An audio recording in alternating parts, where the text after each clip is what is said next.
Hi అండి. అందరూ ఎలా ఉన్నారు? ఇవాళ మా అమ్మాయి ఆఫ్టర్‌నూన్ మిగిలిన అన్నంతో ఇంట్లో ఉన్న వాటితోటే ఎలాంటి సాసులు లేకుండా సింపుల్‌గా ఫ్రైడ్ రైస్ లాగా చేసింది. నేను ఆఫీస్ నుంచి వచ్చేసరికి క్యాబేజ్, ఆనియన్స్, గార్లిక్, మిర్చి అన్నీ కట్ చేసి పెట్టుకుంది. నేను చిన్న వీడియో తీసుకున్నాను. ఎంతైనా పిల్లలు చేసే ప్రతి పని మనకి చాలా మురిపెంగా అనిపిస్తుంది కదా!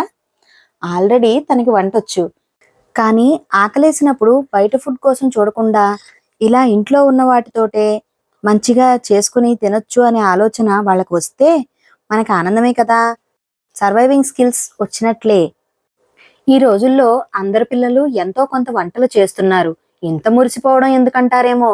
నాకు పెళ్ళయ్యే టైంకి 18 సంవత్సరాలు. కానీ పెళ్లికి ముందు మా అమ్మ అస్సలు స్టవ్ ముట్టుకొనిచ్చేది కాదు. అందువల్ల నేను వంట జోలికి పోలేదు. పెళ్ళయ్యాక ఇంట్లో అన్ని పనులు చేసినా కేవలం వంట ఒక్కటి రాదనే కారణంతో నేను చాలా ఇబ్బందులు పడ్డాను. మాటలు కూడా పడ్డాను. కానీ అప్పుడు పట్టుదలగా వంట నేర్చుకున్నాను. ఇప్పుడు నేను వంట అద్భుతంగా చేస్తా. కానీ మా అమ్మాయి వంట చేస్తుంటే మాత్రం చాలా ఆనందంగా ఉంది.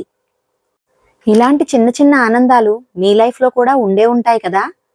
సింపుల్‌గా పచ్చిమిర్చి, వెల్లుల్లి, ఉల్లిపాయలు, క్యాబేజీ సన్నని తురుము వేసి వేయించి, అవి వేగిన తర్వాత సాల్టు, పసుపు, ధనియాల పొడి, జీలకర్ర పొడి, చాట్ మసాలా, కొంచెం కారం వేసి అవి వేగిన తర్వాత అందులో మధ్యాహ్నం మిగిలిపోయిన అన్నం వేసి చక్కగా ఫ్రై చేసింది.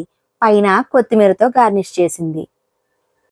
మా అమ్మాయి ప్రయోగాన్ని నేను టేస్ట్ కూడా చేశాను. సింపుల్‌గా, టేస్టీగా ఉంది. Thank you.